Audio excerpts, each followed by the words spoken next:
Let me tell you about the wildest, most ridiculous war I ever got dragged into right in my own front yard. No, I'm not talking about some action movie. I'm talking about a woman in a red tracksuit, a fake lawyer, a stack of HOA fines, and the kind of plot twist you only see on those late night true crime shows.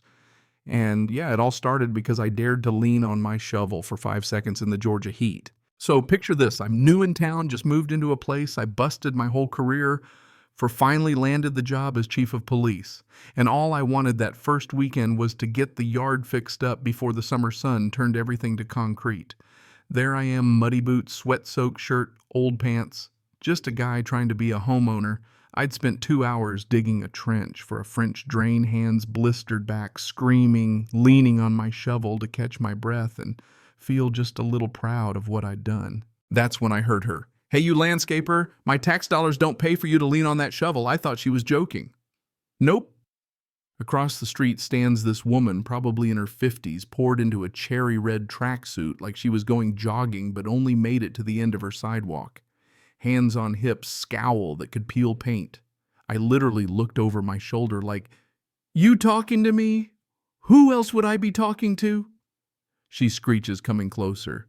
She starts in about how she knows the company that does landscaping here says she'll have me fired for being lazy. I almost laughed. "Ma'am, this is my house. I'm the new owner." And I kid you not, her face just tightens, like she's trying to compute how a guy in muddy boots could possibly live in a place like mine. "You live here," she says, voice dripping with suspicion. "Yes, ma'am, just moved in." She huffs, mutters something about the neighborhood going downhill, and stomps off. I thought, okay, guess every street has a grump, and got back to digging. I should have known better. An hour later, she's back marching across my yard like she owns the place, eyes full of righteous fury. "I've had enough of your disrespect. I'm on the HOA board, and your digging is a mess and an eyesore." "You're in violation." I put the shovel down, tried to stay polite. "Ma'am, it'll be all cleaned up by tomorrow. This isn't an HOA issue." That was the wrong thing to say. She absolutely lost it. "Don't you tell me what is and isn't an HOA issue, you thug." And then this is where the circus really starts. She takes a big dramatic step back, hurls herself onto my grass and shrieks like she's been shot, whips out her iPhone and starts dialing 911. "He pushed me. He assaulted me. I need the police. A large, violent black man in dirty clothes, send help." And there I am, standing with a shovel, watching this train wreck unfold, half in disbelief, half thinking, man, I hope the neighbors have popcorn. Now here's where the twist kicks in, because I know exactly who's coming to answer her call. Within minutes, 2 squad cars pull up. Lights flashing, but no sirens, controlled approach. The whole street's awake, faces peeking through blinds. Karen, that's what I started calling her in my head, is moaning on my lawn, putting on the performance of her life. Miller and Chun, 2 of my best officers, step out. Miller's an old pro, 20 years nothing rattles him. Chun's sharp, straight shooter, always by the book. "Ma'am, sir, what's the problem here?" Miller asks. Karen starts her act, accusing me of a rage-fueled attack, claims her back is broken. Miller looks at her, then me. Her tracksuit. Not a blade of grass, not a speck of dirt. Me. Just standing there, arms open, not moving. Chun pulls out her notepad, asks for my side. "Officer, I was doing yard work. This woman came over, started yelling, then threw herself on the ground. I never touched her." Karen screaming again. "He's lying. Arrest him before he hurts someone else." Miller cuts her off, asks to see my ID. I pull out my wallet, hand it over. He looks at the name, does a double take, then gives Chun a look. Her cheeks go pink. "Sir." Chief Miller hands it back, suddenly extra careful. "We didn't realize it was you, sir." Now Karen's caught between confusion and pure horror. "Chief, what does that mean?" She spits. "It means, ma'am, I'm the chief of police for this city." Her face runs through confusion, horror, rage. Then she does what Karens always do. Doubles down. "I don't care who he is. I want him arrested. I want to speak to your supervisor." Chun lets out a snort. Miller's all business now.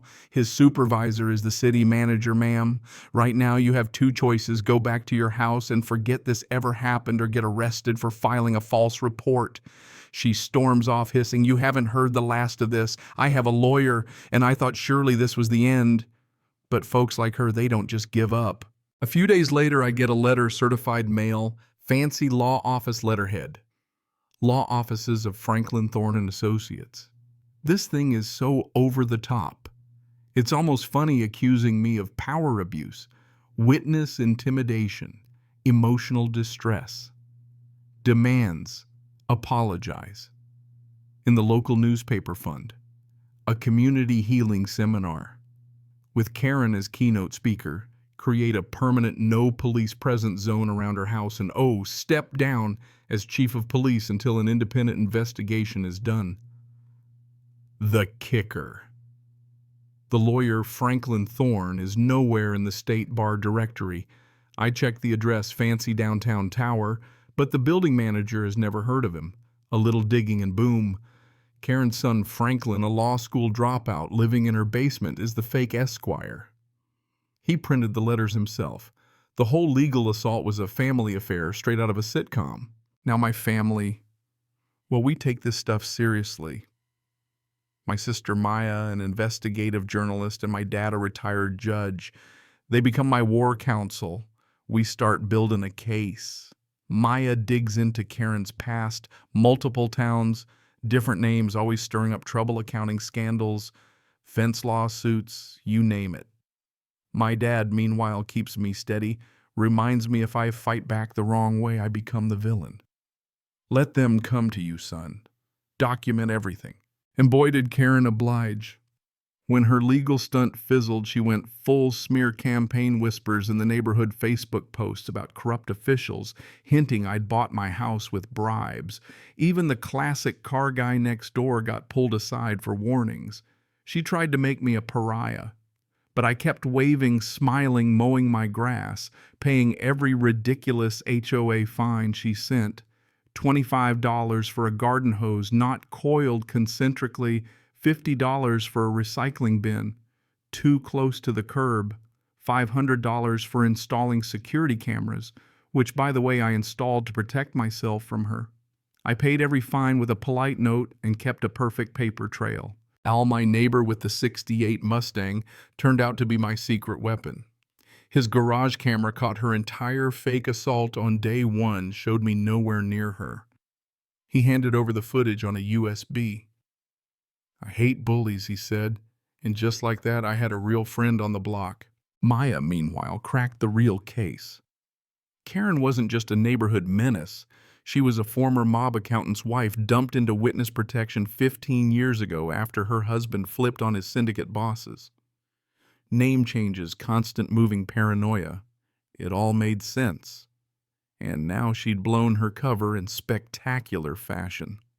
Filing false reports, her son impersonating a lawyer, a mountain of evidence piling up against her. The final act.